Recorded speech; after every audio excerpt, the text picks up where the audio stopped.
Hey guys, எல்லாருக்கும் வணக்கம் and welcome to my channel. So என்ன பார்க்க போறீங்கன்னா, அயலான் படத்தோட ட்ரெய்லர் வந்திருக்குங்க. ஸோ நேற்றுக்கு வந்துட்டு 8:07 PM வந்துட்டு விட்டுருந்தாங்க. அயலான் படத்தோட ட்ரெய்லர் எப்படி இருக்குது அண்ட் அதில் பிரேக் டவுன் பண்ணுற மாதிரி சம்திங்ஸ் மேட்டர்ஸ்லாம் இருக்குது. ஸோ அதை பற்றி கொஞ்சம் டீட்டெயில்டாக பேச ஆரம்பிக்கலாம். வாங்க நம்ம வீடியோக்குள்ள போகலாம். இது உங்கள் மாஸ்டர்.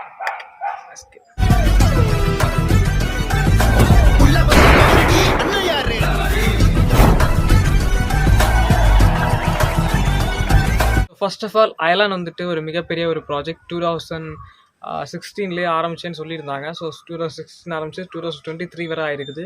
அண்ட் இந்த படம் வந்துட்டு சிவகார்த்தின்னு ஒரு சம்பளமே வாங்காமல் நடிச்சிருக்காரு. இந்த ஒரு படம் வரணுமா இல்லை சம்பளம் வேணுமான்னு கேட்குற ஒரு சுச்சுவேஷன் இருக்கும்போது படம் தான் அப்படின்னு நிற்கிற ஒரு பெருந்தன்மை வந்துட்டு நம்ம சிவகார்த்தி வந்துட்டு நிரூபிச்சிருக்காரு. அண்ட் அஃப்கோர்ஸ் அவங்களுக்கு சம்பளமே கிடைக்க போகிறது இல்லைன்னு சொல்ல வரல. இந்த படத்துலேருந்து ஷேர் கண்டிப்பாக வர வாய்ப்பு இருக்குது. ஏன்னா இந்த படம் மிகப்பெரிய வெற்றி அடைஞ்சுன்னா அயலான் 2 வரும்னு சொல்லியிருக்காரு. இந்த படம் வெற்றி அடையும் போது அயலான் 2 நாங்கள் பண்ணும்பொழுது அதில் நாங்கள் எல்லாருமே பெருசாக சம்பாதிக்க போகிறோம். ஸோ அதை பொறுத்த வரைக்கும் வந்துட்டு இதில் வந்துட்டு அந்த படம் செம்ம ஹிட் ஆச்சுன்னா, சூப்பர் ஹிட் செம்ம ஹிட் ஆச்சுன்னா கண்டிப்பாக இதில் வந்து இதுக்கு அவருக்கு ஷேர் கிடைக்கும். அண்ட் இப்போ அந்த படத்தோட வந்து ட்ரெய்லர் வந்திருக்குல்ல, ஸோ அந்த ட்ரெய்லரில் என்னெல்லாம் இருக்குது அதை பற்றி கொஞ்சம் டீகோட் பண்ணுங்க அப்படின்னு சொன்னீங்கன்னா கண்டிப்பாக அதை பற்றி நான் வந்து இப்போ பேச போகிறோம். ட்ரெய்லர் எப்படி ஸ்டார்ட் ஆகுதுன்னு கேட்டிங்கன்னா, அந்த ட்ரெய்லரில் வந்துட்டு ஒரு நேச்சரை வந்துட்டு ரொம்ப அளவுக்கு அதிகமாக லவ் பண்ணுற ஒருத்தர் தான் நம்ம சிவகார்த்திகேயன். எந்த புழு பூச்சிக்கும் வந்துட்டு துரோகம் நினைக்காத, தட் மீன்ஸ் நம்ம வந்து கொசு வந்துட்டு கடிக்குது, இல்லை ஒரு எறும்பு வந்துட்டு காதை கடிக்குதுன்னா என்ன பண்ணும், அப்படியே வச்சு நசுக்கி தள்ளுவோம். ஸோ அந்த அளவுக்கு தீங்கு நினைக்காத ஒரு கதாபாத்திரத்தில் வந்துட்டு நம்ம எஸ்கே நடிச்சிருக்காரு. அப்படி என்னப்பா அதில் பண்ணியிருக்காரு, நீ வந்து அதில் என்ன பார்த்த அப்படின்னு கேட்டிங்கன்னா, எஸ் அஃப்கோர்ஸ் நீங்களும் பார்த்துருப்பீங்க. அது அதில் வந்துட்டு முயல் வளர்க்குறாரு, கிளி வளர்க்குறாரு. ஏன்டா அது நாங்களும் தாண்டா வளர்ப்போம். எலி கூட வளர்க்குறாருங்க. அந்த படத்தை வந்து விவசாயம் தான் பண்ணுறாரு. அப்போ சூர்யாந்தி எல்லாம் போட்டிருக்காரு. ஸோ சூர்யாந்தி போடும்போது அதில் வந்துட்டு இந்த வெட்டுக்கிளி, ஸோ சம் வெட்டுக்கிளிஸ் எல்லாம் பறந்து வந்து சம் நேச்சர்ஸ் வந்துட்டு டிஸ்ட்ராய் பண்ணுறதுக்காக வருது. அப்போ அந்த டிசாஸ்டர் வந்துட்டு அவர் எப்படி தடுக்க போகிறாரு? ஏன்னா அவர் நேச்சரை லவ் பண்ணுறாரு, இன்றைய பூச்சி புழு எல்லாம் ரொம்ப லவ் பண்ணுறாரு. ஸோ அப்போது அதை எப்படி அவர் தடுக்க போகிறாரு? ஸோ அதெல்லாம் வந்துட்டு படத்தில் காமிக்கும்போது கொஞ்சம் டிஃப்ரெண்ட்டாக இருக்கும்னு நினைக்கிறேன்.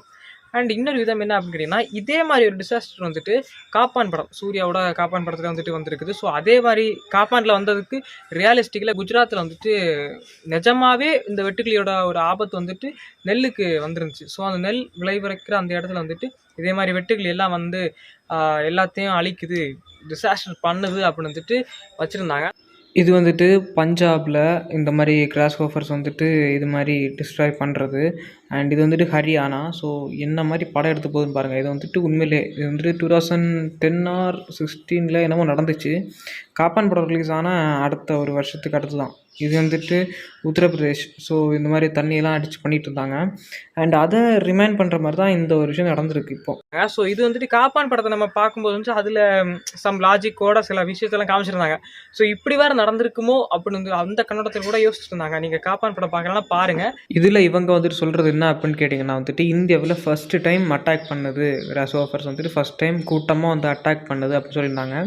அண்ட் இது வந்துட்டு எதுக்குமே அடங்காது, தட் மீன்ஸ் அந்த வேப்ப மரத்தை வந்துட்டு காமிப்பாங்க பாருங்கள். ஓகே, அப்போ அதே மாதிரி வந்துட்டு இதுலேயே வந்துட்டு காமிக்கிறாங்க. இதில் வந்துட்டு என்னென்னா அந்த நேச்சர் வந்துட்டு டிசாஸ்டர் பண்ணுறதுக்காக வருது. ஸோ வரும்போது அதை எப்படி தடுக்கிறாரு, அதுக்கு வந்துட்டு யார் ஹெல்ப் பண்ண போகிறாங்க, அதை எப்படி தடுத்தாங்க, அதை வந்துட்டு காமிப்பாங்கன்னு நினைக்கிறேன். மேபி பருவநிலையில் ஏற்பட்டுள்ள இந்த அபாயகரமான மாற்றம் பூமியையே முற்றிலும் அழித்துவிடும் என்று ஆராய்ச்சி. இதை வந்துட்டு அவரோட வாழ்க்கையில் இந்த மாதிரி ஒரு நார்மல் விவசாய குடும்பத்தில் இருந்துட்டு விவசாயம் பண்ணிக்கிட்டு அவர் லைஃப் ஓட்டிகிட்டு இருக்கிற அந்த டைமில் வந்துட்டு இவரோட வாழ்க்கையில் வந்துட்டு ஒரு மிகப்பெரிய ஒரு இது வருது, பூகம்பம். என்ன அப்படின்னு கேட்டிங்கன்னா, இப்போ நார்மலாக வந்துட்டு ஒரு கல், விண்வெளியிலேருந்து ஒரு கல் வந்துட்டு பூமிக்கு வந்து விழுதுன்னா அதை வந்துட்டு கண்டிப்பாக சிவகார்த்திகேயன் பக்கத்தில் இருக்கிற இடத்துல தான் விழுது அப்படின்னா கண்டிப்பாக வந்துட்டு இதை கண்டுபிடிச்சிருப்பாங்க.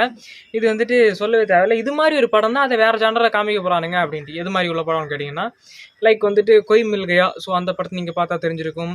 அண்ட் வந்துட்டு பென் டெனிசன் கார்ட்டூன் நீங்கள் பார்த்தா தெரிஞ்சிருக்கும். அந்த பென்டன் அந்த வாட்ச் வந்துட்டு கிடைக்கிறதுக்காக அவர் இருக்கிற பிளேஸுக்கு பக்கத்தில் தான் விழுவும் அந்த கல்.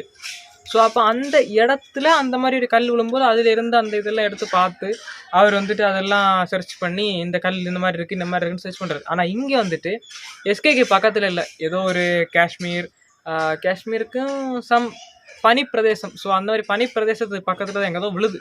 ஸோ அதை வந்துட்டு யாரோ அந்த ரிசர்ச் பண்ணிகிட்டு இருப்பாங்க தெரியுமா, வானத்துலேருந்து என்ன வருது, என்ன போகுது, எங்கே வருது, எங்கே போகுது, என்ன நடக்குது, அதெல்லாம் ரிசர்ச் பண்ணிட்டு இருக்கிற ரிசர்ச் சயின்டிஸ்ட் வந்துட்டு கண்டுபிடிக்கிறாங்க. ஒரு ஒரு ஒரு ஒளி வீசுகிற ஒரு சூப்பரான ஒரு கல் வந்துட்டு இங்கே விழுந்துருக்குது.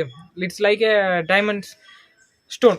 ஸோ அந்த மாதிரி டைமண்ட் ஸ்டோன்ஸ் பக்கமாக ஒன்று விழுந்துருக்குது. இது வந்துட்டு பயங்கரமாக இருக்குது. இதை வந்துட்டு நம்ம என்னென்னு கண்டுபிடிக்கணும் அப்படின்னு நினச்சிட்டு இருக்கும்போது தான் அதை தேடிக்கிட்டு பின்னாடி ஒன்று வருது. அதுதான் வந்துட்டு இந்த ஏலியன். ஸோ அது வந்துட்டு இட்ஸ் ஏ லைவ். அப்படின்னா லைவில் இருக்கிற ஒரு உயிரினம். அது வந்து என்னன்னு தெரியாமல் தான் அதை வந்துட்டு ஏலியன்னு குறிப்பிட்றாங்க. அதுதான் இந்த படத்தில் வந்துட்டு அயலான் அப்படின்னு குறிப்பிடப்படுற ஒரு ஏலியன் சம்மந்தமான ஒன்று. ஸோ அப்போ அந்த ஏலியன் வந்துட்டு என்ன பண்ணுது அப்படின்னு கேட்டிங்கன்னா, என்ன பண்ணும், கடைசியாக நேராக வந்துட்டு ஹீரோ கிட்ட தான் வரும். ஸோ அதே மாதிரி வந்துட்டு ஹீரோ கிட்ட வருது. ஆனால் ஹீரோ வந்துட்டு பயப்படுறாரு. அப்போ ஹீரோ பயப்படும் போது எதுக்கு பயப்படுறாரு, ஏன் பயப்படுறாருன்னு கேட்டிங்கன்னா, இது என்னன்னே தெரியல, ஒரு டிஃப்ரெண்டான ஜந்துவாக இருக்குது, இது நம்ம பக்கத்தில் வருது, ஸோ இது வந்து என்ன பண்ண போகுது அப்படின்னு வந்துட்டு ஒரு கியூரியாசிட்டியாக இருக்குது. அப்போ வந்து ஹெல்ப் தேவைப்படுது. ஸோ அந்த ஏலியன் ஹெல்ப் தேவைப்படுறதுக்காக இவர்கிட்ட வந்து ஹெல்ப் கேட்குது. ஆனால் அது எப்படி காமிக்க போகிறாங்க, ஏன்னா நிறைய படத்தில் இது மாதிரி வந்துட்டு காமிச்சிருக்காங்க. ஏலியன் மாதிரி வர்றது மாதிரி இல்லை, வேறு மாதிரி காமிச்சிருக்காங்க. பட் ஹெல்ப் கேட்குறது வந்துட்டு ஒரு டிஃப்ரெண்ட் ஜானராக இருக்கும். ஸோ ஹெல்ப் வந்துட்டு எப்படி கேட்க போகுது, அது வந்து கொஞ்சம் கியூரியாசிட்டியாக இருக்கும். என்னடா வந்து அது பாட்டு ஹெல்ப் கேட்க போகுது அப்படின்னு நீங்கள் சொல்லலாம். பட் ஆனால் அதை கொஞ்சம் டிஃப்ரென்ஷியேட்டாக காமிப்பாங்க. கண்டிப்பாக இந்த படத்தை நீங்கள் பார்க்கலாம். இப்போ இந்த மாதிரி ஹெல்ப் கேட்குறது, டிஃப்ரெண்ட்டாக ஹெல்ப் கேட்டுட்டு அவங்க வந்துட்டு ஓகே ரியலிஸ்டிக் இதை புரிஞ்சு அவங்க கூட கொஞ்சம் ஃபன்னாக விளையாடி அதெல்லாம் முடிச்சுட்டு ஒரு கட்டத்தில் இந்த ஏலியன் வந்துட்டு மனசு உடஞ்சி அழ வாய்ப்பு இருக்குது. அந்த அழுகிற டைமில் வந்துட்டு என்ன வேணும், என்ன ஹெல்ப், நீ வந்த எண்ணத்தை விடக்கூடாது, நீ வந்த வேலையை விட்டுறக்கூடாது, உன் வேலையை நடக்கணும் அப்படின்னு அவனுக்கு ஹெல்ப் பண்ணுற அப்படின்னு சொல்லி எஸ்கே வந்துட்டு உள்ளே போகிறாரு.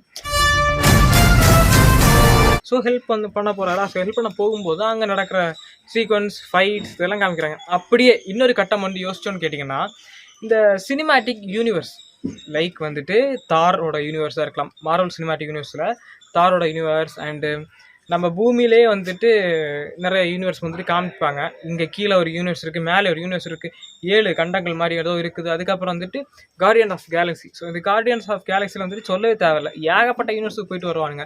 அங்கே ஒரு யூனிவர்ஸும்பாங்க, இங்கே ஒரு யூனிவர்ஸும்பாங்க, ஏகப்பட்ட யூனிவர்ஸ். அதில் வந்து ஒவ்வொரு ரகம், ஒவ்வொரு வித்தியாசமான மனிதர்கள், ஒவ்வொன்றும் வேறு விதமாக இருக்கும். அப்போ அதே மாதிரி இருக்கிற ஒரு கட்டத்தில் வந்துட்டு நம்ம தமிழ் சினிமா இண்டஸ்ட்ரியில் வந்துட்டு புதுசாக ஒன்றா லைவ் ஆக்ஷனாக காமிச்சிருக்காங்க. இட்ஸ் வந்துட்டு ஒரு ஹாலிவுட் ரேஞ்சுக்கான ஒரு ஃபிலிம்னு வச்சுக்கோங்களேன். ஸோ அவதார் வந்துட்டு இப்போ அவதார் படத்தில் என்ன ஒன்று இருக்குது யோசிச்சு பாருங்கள். நார்மல் ஒரு குடும்ப படம். ஸோ ஆனால் அதில் வந்து என்ன, எதுக்காக அதை சாவுறாங்க பார்க்குறதுக்கு, விஎஃப்எக்ஸ். ஸோ அந்த விஎஃப்எக்ஸ், அந்த இஎஃப்எக்ஸ், அந்த இதுக்காக தான் எல்லோரும் வந்துட்டு சாவறானுங்க. 9 வருஷத்துக்கு முன்னாடி வந்துட்டு ஒரு படம் வந்துட்டு இவ்வளோ பயங்கரமான ஒரு வசூல் வேட்டை அழித்து அந்த படத்தை பீட் பண்ணுறதுக்கு ஒரு படம் வரல. அதுக்கப்புறம் அந்த படத்தை பீட் பண்ணுறதுக்கு அதே படம் தான் திரும்ப பார்ட் 2 தான் வந்துச்சு. ஸோ அது பீட் பண்ணிச்சான்னு இன்னும் தெரில, பட் ஆனால் பீட் பண்ணணும்னு நம்ம நினைக்கிறேன். ஸோ அப்போ அது மாதிரி வந்துட்டு விஎஃப்எக்ஸில் கலக்கின ஒரு படம். அதே மாதிரி தமிழுக்கு ஒரு படம் வேணும் அப்படின்னு வந்துட்டு யோசிக்கும் போது தான் இன்று நேற்று நாளை திரைப்படத்தை இயக்குன ரவிக்குமார் வந்துட்டு இந்த ஒரு படத்தை வராரு எடுக்கிறதுக்காக. அயலான் வந்து ரொம்ப நாளாக இருக்கிற கேள்விதான். இல்லை, மிகப்பெரிய போராட்டத்துக்கு அப்புறம் அடிச்சு பிடிச்சி இப்போ கொண்டு வந்து 12th வந்து ரிலீஸ் ஆகுது. ஸோ அதான் வந்துட்டு அயலான்.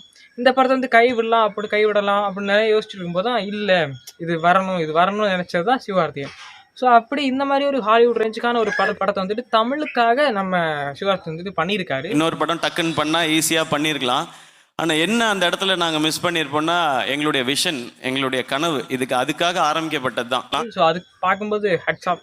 ஏன்னா அதில் ஒவ்வொரு விஷுவல்ஸும், ஒவ்வொரு சீக்வன்ஸும், அது ட்ரெய்லர் கட் பார்க்கும்போதே பிரம்மாண்டமாக. இப்போ நீங்கள் சொல்லலாம், இல்லைடா அதில் வந்துட்டு நார்மலாக ஏதோ காமிக்கிறாங்க, ஒரு ஏலியன் வருது, அதுக்கு விதமாக வந்துட்டு ஒரு கல் விழுது. ஸோ அந்த கல்லை வந்துட்டு என்ன இருக்குன்னு தெரியல, அந்த கல்லை எடுக்கிறதுக்காக தான் இந்த ஏலியன் வருது. ஸோ ஏலியன் வந்த பிறகு ஏலியனை விட்டுட்டு போகிறாங்க. ஸோ ஏலியனை விட்டுட்டு போகும்போது அது என்ன பண்ணும், அது எவன்கிட்டயாவது ஹெல்ப் கேட்கும். அந்த ஹெல்ப்புக்கு வந்துட்டு லைக் யார் பக்கத்தில் இருக்கா, ஹீரோ தான் பக்கத்தில் இருக்கான். ஸோ ஹீரோ கிட்ட ஹெல்ப் கேட்கும். ஹீரோ வந்துட்டு என்ன பண்ணுவார், அதுக்கு வேண்டி அந்த ஹெல்ப் எல்லாம் பண்ணுவார். ஸோ இது மாதிரி நார்மலான ஒரு படம் தானப்பா அப்படின்னு யோசிக்கலாம். பட் ஆனால் நம்ம தமிழ் இண்டஸ்ட்ரிக்காக ஒரு படத்தை வந்துட்டு கொடுக்குறோம் அப்படின்னு நினைக்கிற நம்ம சிவகார்த்திகேயன் வந்துட்டு கண்டிப்பாக இதை வந்துட்டு நார்மல் ஃபிலிமாக காமிக்க மாட்டார். ஏன் அப்படி சொல்கிறேன்னா, அவருக்கு முந்தைய படம் மாவீரன் ஆகட்டும், டாக்டர் ஆகட்டும், டான் ஆகட்டும், இதெல்லாம் வந்துட்டு ஒவ்வொரு different genres of films. So நீங்கள் வந்துட்டு கண்டிப்பாக எக்ஸ்பெக்ட் பண்ணலாம் இது வந்துட்டு வேறு மாதிரியான ஒரு தரமான சம்பவங்கள்லாம் இருக்குது அப்படின்ட்டு. வழக்கம் போல் வந்துட்டு இதில் இருக்கிற வில்லன். ஸோ இந்த மாதிரி இந்த கல் வந்து விழுந்திருக்கு, அந்த கல்லை வந்து எடுக்கணும், அந்த கல்லை வந்துட்டு கொண்டு போகணும், அந்த கல் என்ன இருக்குது அப்படின்னு வந்துட்டு தேடுற ஒரு வில்லன். ஸோ அந்த வில்லன் வந்துட்டு அந்த கல்லை எடுத்தானா எடுக்கலையா, அதை என்ன பண்ணா, அதை என்ன பண்ணலை, அதை வந்துட்டு காமிப்பாங்க. அதை காமிக்கிற சுச்சுவேஷன்லேயே வந்துட்டு அந்த கல்லை தேடி ஏலியன் வருது. ஸோ அந்த ஏலியன் வந்துட்டு எதுக்காக வந்துச்சு, அந்த கல்லுக்காக. ஸோ அந்த கல்லில் என்ன இருக்குது அண்ட் அவங்க ஏலியன் உலகத்தில் என்ன ப்ராப்ளம். ஏன்னா நான் ஏன் அப்படி சொல்கிறேன்னு கேட்டிங்கன்னா, அந்த ஏலியன் அப்படி சொல்கிறத வந்து அதுக்கு பிடிக்கல. நான் மனுஷனாக மாறிட்டு வந்தால் அதை அடிக்கடி சொல்லிகிட்டே இருக்கு. சொல்லி கூப்பிடாது, எனக்கு பிடிக்காது. ஏலியா? ஏய், யாரா ஏலியன்? நீ ஏலியன், உங்க அப்பா ஏலியன், உங்க ஆத்தா ஏலியன். ஒரு வாட்டி என்ன ஏலியன் சொன்ன மனுஷனா மாறிடுவேன் பாத்துக்கோ. அவங்க உலகத்தில் அதுக்கு என்ன ப்ராப்ளம் அப்படின்னு நமக்கு தெரியாது. ஸோ அது வந்து படம் பார்க்கும்போது தான் தெரியும். சிவகார்த்திகேயன் ஹாலிவுட்டே கலாச்சிருக்காரு. என்னடா இது ஹாலிவுட் என்னடா கலாச்சாரம் அப்படின்னா, நீங்கள் எல்லாம் வழக்கம் போல் அமெரிக்கா தானே அழிக்க வருவீங்க, இங்கே என்ன இப்போ எங்கள் உலகத்தில் அழிக்க வந்திருக்கீங்களா அப்படின்னு கேட்குறாரு. ஸோ வழக்கம் நீங்கள் அமெரிக்கா வழிக்கு தானடா வருவீங்க. வந்து ஹாலிவுட்டில் Marvel cinematic universe, DC cinematic universe, so இதெல்லாம் வந்து காமிக்க சொல்கிறது தான். ஸோ அதை எல்லாமே லைட்டாக இமிட்டேட் பண்ணி சொல்லியிருக்காரு. அண்ட் அப்படியே வந்துட்டு இல்லை நான் வந்துட்டு இங்கே தான் நான் வந்துட்டு ஒரு ஹெல்ப்புக்காக தான் வந்திருக்கேன் அப்படின்னு வந்து ரியலைஸ் பண்ணி அதை ஹெல்ப் பண்ணி ஸோ நிறைய பயங்கரமாக காமிக்க போகிறாங்க. பட் படத்தை பார்க்கும்போது நமக்கு வந்துட்டு புரியும் என்ன. வில்லன் வந்துட்டு ஒரு மனுஷன், நார்மலான மனுஷன். ஆனால் ஏலியன் வந்துட்டு சிவகார்த்திகேயன் ஹெல்ப் பண்ணுது, சிவகார்த்திகேயன் உடம்புக்குள்ளே பூந்து போய் ஹெல்ப் பண்ணுற மாதிரி ஹெல்ப் பண்ணுது. அப்போது ஏலியன் வந்துட்டு சிவகார்த்திகேயனோட இருக்கிறனால வில்லன் எல்லாம் அடிக்க முடியுது. ஆனால் வில்லன் வந்துட்டு ஏலியனையே அடிக்கிற ஒரு திறமையாக இருக்காரு. அப்போ வில்லனுக்கு என்ன பவர் கிடச்சிருக்கும்? லைக் அந்த ஸ்டோன்ஸை, அந்த ஒரு கல் மாதிரி ஒன்று விழுந்துச்சுல, ஸோ அந்த ஸ்டோனை எடுத்துட்டு இவர் அதிலிருந்து ஏதாவது ஒரு பவரை அப்சர்வ் பண்ணியிருக்க வாய்ப்பு இருக்குது. ஸோ அந்த பவரை அப்சர்வ் பண்ணனால ஏலியனே அடிக்கிறதுக்கான ஒரு பவர் கிடச்ச வாய்ப்பு. எல்லா இடத்தையும் வந்துட்டு பாம்பு பிளாஸ்ட் பண்ணுறாங்க. இப்போ லைக் வந்துட்டு ஒரு இந்த கன்னி வெடி இருக்கும் தெரியுமா? ஸோ கன்னி வெடி மாதிரி இது போகிற இடத்துல அங்கங்கங்கங்கயா ஒரு ஒரு ஒரு லைக்கே பாம்பு மாதிரி ஒன்று இருக்குது. ஸோ ரெட் கலரில். ஸோ அது வந்துட்டு எல்லா இடத்துலையும் வெடிக்கிறதுனால இன்க்ளூடிங் தண்ணிக்கு மேலே கூட நெருப்பு வந்துட்டு பரவிட்டு இருக்குது. நிறைய இடத்துல நெருப்பாக இருக்குது. ஸோ இதெல்லாம் பார்க்கும்போது வந்துட்டு எதுக்காக இது வந்து செகண்ட் ஹாஃபில் நடக்க வாய்ப்பு இருக்குது. செகண்ட் ஹாஃபில் வந்துட்டு கிளைமேக்ஸில் வந்துட்டு இதெல்லாம் நடக்கும் போல். எல்லா இடத்துலையும் பாம்பு பிளாஸ்ட் ஆகுது. அதை தடுக்கிறதுக்காக இந்த ஏலியன் என்ன பண்ணுது, அதுக்கு கூட வந்துட்டு சிவகார்த்திகேயன் என்ன பண்ண போறாரு, உலகத்தை காப்பாற்றணும். ஸோ இந்த மாதிரி வந்துட்டு ஒரு கிட்ஸுக்கான படம்னு சொல்லிட்டு ஒரு வேர்ல்டை காப்பாற்றுற ஒரு படமாக தான் காமிக்க போகிறாங்க. லைக் பார்க்கலாம் என்ன மாதிரி இருக்க போது, எப்படி வரப்போகுது. அப்போ நான் வந்துட்டு கண்டிப்பாக வெயிட் பண்ணிட்டு இருக்கேன். நீங்களும் யாரெல்லாம் வெயிட் பண்ணுறீங்க, வெயிட் பண்ணல அப்படிங்கிறத கமெண்ட்ஸ் சொன்னீங்கன்னா அது வந்துட்டு நல்லாயிருக்கும். மறக்காம நம்ம வீடியோ வந்துட்டு லைக் பண்ணி ஷேர் பண்ணி வச்சுக்கோங்க, சப்ஸ்கிரைப் பண்ணுங்கள்.